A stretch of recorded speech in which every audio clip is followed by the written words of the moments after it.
Hi friends, welcome back to 5 star rating kitchen. 5 star rating కిచెన్ని ఆదరిస్తున్న అందరికీ నా ధన్యవాదములు. ఇవాల్టి వీడియోలో సేమియా మరియు పల్లీలతో ఒక అదిరిపోయే కొత్త రెసిపీ తయారు చేసుకుందాం. దీంతో పాటు పిల్లలు ఎంతో ఇష్టపడే మరమరాలతో కూడా, అంటే మూరీలు అంటాం కదా, దీంతో కూడా ఒక స్పెషల్ రెసిపీ తయారు చేసుకుందాం. దీనికోసం నేను ముందుగా ఇక్కడ 1 కప్పు మరమరాలు మరియు 1 కప్పు సేమియా, 1 కప్పు పల్లీలు తీసుకుంటున్నాను.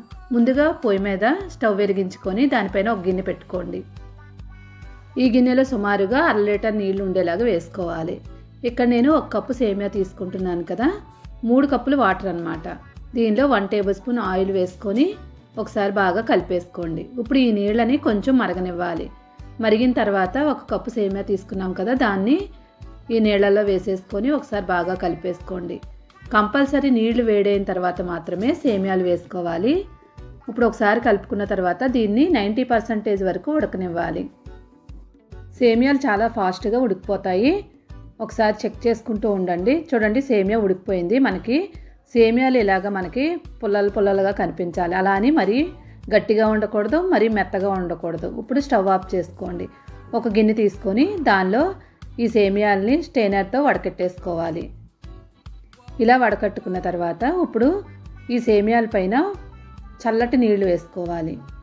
లేదంటే మనకి సేమియాలు మెత్తగా అయిపోతాయి. చల్లనీళ్ళు వేసుకున్నట్లయితే మనకి సేమియాలు ఒకదానికొకటి అంటుకోకుండా ఉంటాయి. ఆల్రెడీ మనం ఆయిల్ వేసుకున్నాం కాబట్టి సేమియాలు విడివిడిగానే ఉంటాయి. కిందకి మీదకి బాగా కలిపేసుకోండి, లేదంటే మొత్తం అంతా ముద్దలాగా అయిపోద్ది. ఇప్పుడు వేరొక ప్లేట్ తీసుకొని దానిలో 4 టేబుల్ స్పూన్లు కార్న్ఫ్లవర్, 4 టేబుల్ స్పూన్ల బియ్యం పిండి, 4 టేబుల్ స్పూన్ల మైదా తీసుకోవాలి. రుచికి తగినట్లుగా సాల్ట్ వేసుకోండి. ఓన్లీ ఈ పిండి వరకు రుచికి తగినట్లు సాల్ట్ వేసుకోవాలి. ఇప్పుడు ఒకసారి ఈ 3 పిండ్లు కలిసేలాగా బాగా కలిపేసుకోవాలి. ఈ 3 పిండ్లు కూడా కరెక్ట్గా రేషియో అనేది కరెక్ట్గా ఉండాలి, లేదంటే మనకి క్రిస్పీగా రావు. ఇప్పుడు ఆల్రెడీ మనం సేమియాలు ఉన్నాయి కదా, దీనిలో వేసేసుకోవాలి. సేమియాలు చల్లారిన తర్వాత మాత్రమే దీనిలో వేసుకోండి. పూర్తిగా చల్లారిపోయాయి కాబట్టి ఇప్పుడు వేసేసుకొని ఈ పిండిలో కలిసేలాగా బాగా కలిపేసుకోవాలి. ఇందులో కలిపిన వెంటనే మనకి సేమియాలన్నీ విడివిడిగా వచ్చేస్తాయి. కింద నుంచి మీదకి బాగా కలుపుకోండి. ఒకవేళ పిండి సరిపోలేదు అనిపించినట్లయితే మళ్ళీ 3 పిండిలని విడిగా కలుపుకొని దీనిపైన వేసుకోవచ్చు. చూడండి, కలిపిన వెంటనే మనకి నూడిల్స్ లాగా దేనికది సెపరేట్గా వచ్చేసింది. నెక్స్ట్ ఒక ప్లేట్ తీసుకొని దానిలో స్టెయినర్తో కానీ జల్లించేది ఉంటే జల్లించే దాంతో ఈ సేమియాలని జల్లించేసుకోవాలి. ఎందువల్లంటే మనకి సేమియాలో ఉన్న ఎక్స్ట్రా ఉన్న పిండి ఏమైనా ఉంటే మనకి జల్లించినట్లయితే కిందకు వచ్చేస్తుంది. లేదు ఇలాగ పిండి జల్లించినట్లయితే మనకి నూనెలో వేసినప్పుడు మనకి నూనె కలర్ మారిపోయి నల్లగా అయిపోద్ది. అలాగే మొత్తం అన్నింటినీ జల్లించేసుకోండి.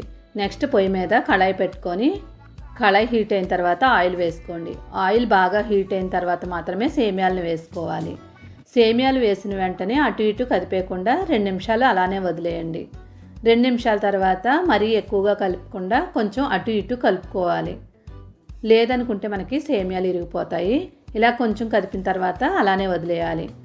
సేమియాలు కలర్ మారే వరకు అలానే వదిలేసినట్లయితే చక్కగా క్రిస్పీగా ఎర్రగా వచ్చేస్తాయి. 2 నిమిషాల తర్వాత చూడండి, మనకి సేమియాలన్నీ కలర్ మారి ఇలాగయ్యాయి.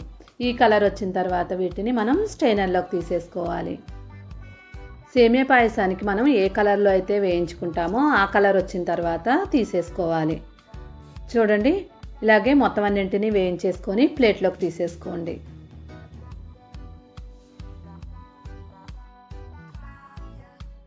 సేమియాలన్నీ వేయించిన తర్వాత ఒకసారి చెక్ చేసుకోండి క్రిస్పీగా ఉన్నాయో లేదో. చాలా అంటే చాలా క్రిస్పీగా ఉంటాయి. కావాలనుకుంటే ఇలానే తినేయవచ్చు. దీంతో ఇప్పుడు మనం 2 రకాలుగా తయారు చేయవచ్చు. ఇప్పుడు ఇలా పక్కన పెట్టుకున్న తర్వాత పొయ్యి మీద అదే కళాయిలో 1 కప్పు పల్లీలు వేసుకోండి. పల్లీలు 1 కప్పే వేసుకోవాలని లేదు, కావాలనుకుంటే తక్కువ వేసుకోవచ్చు, ఎక్కువ వేసుకోవచ్చు, మన ఇష్టం. ఈ పల్లీలు వేగిన తర్వాత వేయించిన సేమియాల్లో వేసేసుకోవాలి. పల్లీలు వేసిన తర్వాత నెక్స్ట్ అదే కళాయిలో కరివేపాకు వేయించుకోండి. కరివేపాకు ఎంత వేసుకుంటే అంత టేస్ట్గా ఉంటుంది.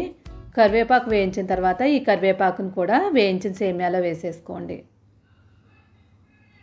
కరివేపాకు పల్లీలు వేసుకున్నాం కదా, నెక్స్ట్ దీనిలో మనం కారం యాడ్ చేసుకోవాలి. కారం మనం తినేదాన్ని బట్టి ఎక్కువ తక్కువ. నేను ఇక్కడ కొంచెం ఎక్కువే తీసుకుంటున్నాను, 2 స్పూన్ల వరకు. మీరు కావాలనుకుంటే మీరు తినే కారం బట్టి వేసుకోండి. నెక్స్ట్ రుచికి తగినట్లు సాల్ట్ వేసుకోండి. ఇప్పుడు ఉప్పు కారం అన్నీ కలిసేలాగా మొత్తం అంతా బాగా కలిపేసుకోవాలి. ఇలా కలుపుకున్న దాన్ని మనం డబ్బాలో పెట్టుకొని స్టోర్ చేసుకోవచ్చు. ఎన్ని రోజులైనా కూడా మనకి నిల్వ ఉంటుంది. పిల్లలు స్నాక్స్ అని అడిగినప్పుడు అప్పటికప్పుడు ఇలా తయారు చేసి పెట్టవచ్చు. ఇప్పుడు అదే కళాయిలో కొన్ని వెల్లుల్లిపాయలని చెతగొట్టి వేసుకోండి. ఇక్కడ నేను వెల్లుల్లిపాయ వేయడం మర్చిపోయాను, అందువల్లే స్మెల్ పూర్తిగా రాలేదు. వెల్లుల్లిపాయ వేసిన వెంటనే కూడా మనకి మంచి ఫ్లేవర్తో పాటు టేస్ట్ కూడా వస్తుంది. వెల్లుల్లిపాయలు మాత్రం స్కిప్ చేయకండి. వెల్లుల్లిపాయ కూడా వేసిన తర్వాత ఒకసారి బాగా కలిపేసుకోండి.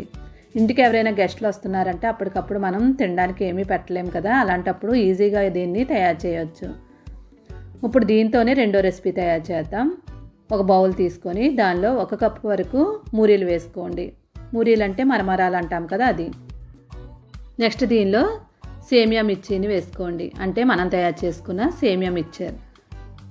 ఇక్కడ ఎంత అని లేదు, మనకి ఎంత కావాలనుకుంటే అంత వేసుకోవచ్చు. దీనిలో ఉన్న పల్లీలు తీయలేదు, అలానే వేసేసాను. నెక్స్ట్ దీనిలో ఒక ఉల్లిపాయని చిన్న చిన్న ముక్కలుగా కట్ చేసుకొని వేసుకోండి. టమాటా సగం ముక్క తీసుకొని చిన్న ముక్కలుగా కట్ చేసుకొని వేసుకోండి. నెక్స్ట్ పచ్చిమిరపకాయలు 2 చిన్న ముక్కలుగా కట్ చేసుకొని వేసుకోండి. నెక్స్ట్ వేయించిన పల్లీలు. నెక్స్ట్ నిమ్మకాయ ఉంటే నిమ్మకాయ, లేదనుకుంటే పచ్చిమామిడికాయ ముక్కలు ఉంటే పచ్చిమామిడికాయ ముక్కలు వేసుకోండి. సీజన్ బట్టి మీ దగ్గర ఏది అవైలబుల్గా ఉంటే అవి వేసుకోండి. నెక్స్ట్ కొత్తిమీర వేసిన తర్వాత రుచికి తగినట్లుగా సాల్ట్, కొంచెం కారం. ఆల్రెడీ పచ్చిమిరపకాయలు వేసాం కదా, చెక్ చేసుకొని వేసుకోండి. నెక్స్ట్ ఇక్కడ నేను చాట్ మసాలా బదులు పావు బజ్జీ మసాలా వేసుకుంటున్నాను. పావు బజ్జీ మసాలా లేకపోతే చాట్ మసాలా వేసుకోండి, కానీ పావు బజ్జీ మసాలాతో ఒకసారి టేస్ట్ చేయండి, టేస్ట్ చాలా బాగుంటుంది. ఇప్పుడు బాగా ఒకసారి మిక్స్ చేసేసుకోండి. సేమియా మిక్చర్ ఒక్కటే తినాలంటే పిల్లలు తినరు, అలాగా నెక్స్ట్ డే ఇలా చేసి పెట్టండి. అసలు డిఫరెంట్గా ఉందని ఇంకా టేస్ట్గా తింటారు. ఈ వీడియో కనుక మీకు నచ్చితే తప్పకుండా లైక్ చేయండి, షేర్ చేయండి. మరిన్ని వీడియోల కోసం 5 స్టార్ రేటింగ్ ఇచ్చండి. సబ్స్క్రైబ్ చేసుకుని పక్కనే ఉన్న బెల్ ఐకాన్ని క్లిక్ చేయడం మాత్రం మర్చిపోవద్దు. మీరు కూడా ట్రై చేసి ఎలా వచ్చిందో కామెంట్ చేయండి. Thank you for watching.